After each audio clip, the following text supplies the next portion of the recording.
Hi guys, in this video I'm going to tell you how to record a voiceover at home without equipment. Number one, you need to ensure you have your script ready, either on a piece of paper or another phone.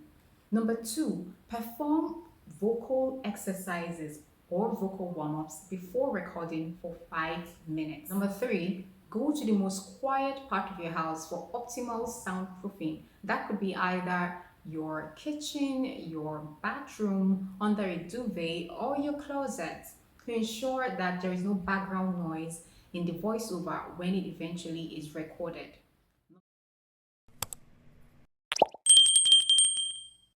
Number four, use a dedicated voice recording app or software on your computer while recording.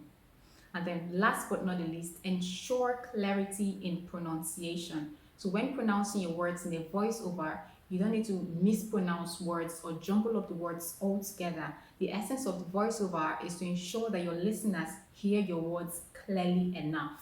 So ensure that you pronounce your words without the nasal tone coming out of your voice. If you enjoyed this video, please like and subscribe for more videos coming your way. My name is Vera and thank you for watching my video. Bye for now.